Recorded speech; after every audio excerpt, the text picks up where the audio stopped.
భారతీయ సిమెంట్స్‌కి చంద్రబాబు నాయుడు గారి ప్రభుత్వం నోటీసులు ఇచ్చింది. దేనికి? భారతీయ సిమెంట్స్ కింద ఉన్నటువంటి సున్నపరాయి లీజు లైసెన్సుల్ని ఎందుకు రద్దు చేయకూడదు అని. దీనికి ఒక నేపథ్యం ఉంది. భారతీయ సిమెంట్స్‌ని 2008లో పెట్టారు. కానీ యాక్చువల్‌గా అంతకు ముందే రఘురామ్ సిమెంట్స్ అనే పేరుతో ఉండేది ఈ కంపెనీ. జగన్మోహన్ రెడ్డి గారు ఈ కంపెనీని కొని భారతీయ సిమెంట్స్ అని పేరు పెట్టారు. రఘురామ్ సిమెంట్స్ అని ఉండగా వాళ్ళు అప్లై చేసుకుంటే సున్నప్రాయి లీజుకు సంబంధించి ఎల్ఓఐ వచ్చింది, letter of intent. Letter of intent వచ్చిన తర్వాత ఇంకా కొన్ని స్టెప్స్ ఉంటాయి. ఆ స్టెప్స్ కూడా పూర్తి చేస్తే ఈ సున్నప్రాయి లీజులు వస్తాయి.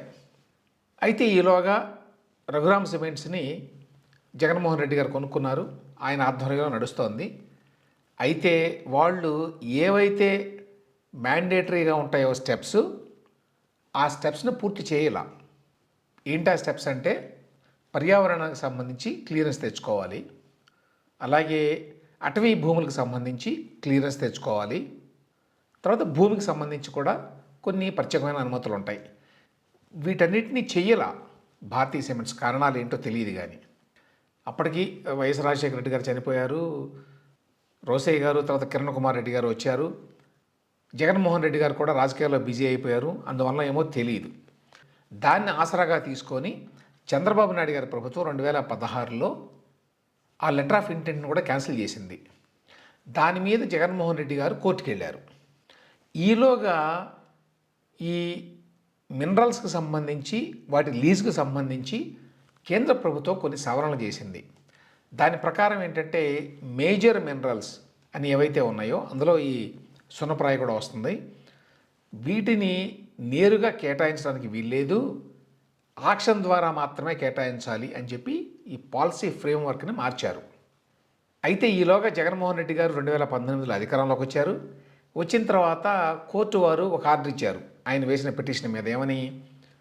సున్నప్రాయి లీజులకు సంబంధించి ప్రభుత్వం మళ్ళీ భారతీయ సిమెంట్ రిక్వెస్ట్ని పునఃపరిశీలించాలి అని అన్నారు. అంతే.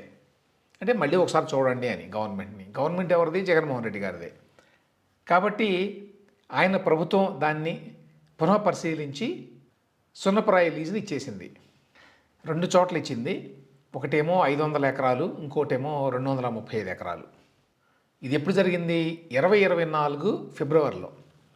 అంటే ఎలక్షన్లకి 2-3 నెలల ముందన్నమాట. ఒక జియో ఇచ్చింది ప్రభుత్వం. ఆ జియో ప్రకారం ఇదిగో దాదాపు 750 ఎకరాల్లో 2 చోట్ల భారతీయ సిమెంట్స్కి సున్నప్రాయి లీజుల్ని ఇచ్చినట్టుగా ఆర్డర్స్ ఇష్యూ చేశారు. వీళ్ళు ఒక్కళ్ళకే ఇస్తే బాగుండదు కాబట్టి మరో 2 కంపెనీలకు కూడా ఇచ్చారు. ఒకటేమో ఏసీసీ, రెండోదేమో రామ్కో సిమెంట్స్. ఏసీసీని 2022లో అదానీ గారు కొన్నారు కాబట్టి ఇప్పుడు అదానీ కంపెనీ అది ఏసీసీ. సో ఏసీసీ, రామ్కో చెరొక లీజ్ ఇచ్చారు వాళ్ళకి ఈ సున్నప్రాయి తవ్వకానికి. భారతీయ సిమెంట్స్కి ఏమో 2 లీజులు ఇచ్చారు. ఇప్పుడు చంద్రబాబు నాయుడు గారి ప్రభుత్వం వచ్చిన తర్వాత మళ్ళీ దీన్ని స్క్రూటనైజ్ చేస్తున్నారు. చేసి వాళ్ళ స్టాండ్ ఏమిటంటే, కేంద్ర ప్రభుత్వ నిబంధనల ప్రకారం ఆక్షన్ ద్వారా మాత్రమే మేజర్ మినరల్ అయినటువంటి ఈ సున్నప్రాయి లీజులను ఇవ్వాలి, నేరుగా ఈ విధంగా కేటాయింపులు చేసుకోవడానికి వీల్లేదు. కాబట్టి గత ప్రభుత్వం చేసిన పని తప్పు, అందువల్ల మీ సున్నప్రాయి లీజులను ఎందుకు రద్దు చేయకూడదు అని చెప్పి భారతీయ సిమెంట్స్కి, ఏసీసీకి, అదేవిధంగా రామ్కో సిమెంట్కి నోటీసులు ఇచ్చారు. దీని మీద బహుశా మళ్ళీ కోర్టుకు వెళ్తారనుకోండి వీళ్ళందరూ.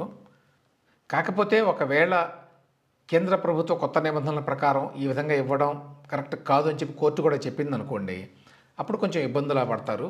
ఎందుకంటే క్యాప్టివ్ మైన్స్ ఉండవు.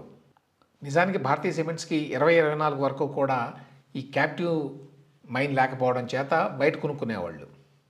దానివల్ల రేట్లు ఎక్కువ పడతాయి. సో ఇప్పుడు కనుక ఒకవేళ చంద్రబాబు నాయుడు గారి ప్రభుత్వం క్యాన్సిల్ చేసినట్టయితే ఈ లీజుల్ని, అందుకు కోర్టు కూడా ఒప్పుకుంటే అది ఎంతో కొంత ఇబ్బందే. అయితే ఇందులో ఏసీసీ కూడా ఉంది, అదానీ గారి కంపెనీ కూడా ఉంది. కాబట్టి అంత తేలిక ఇదంతా చేయడం అనేది కూడా ఒక ప్రశ్న. ఏదేమైనా జగన్మోహన్ రెడ్డి గారు ఎదుర్కొంటున్నటువంటి అనేక సవాళ్ళలో ఇది ఒక కొత్త సవాలు.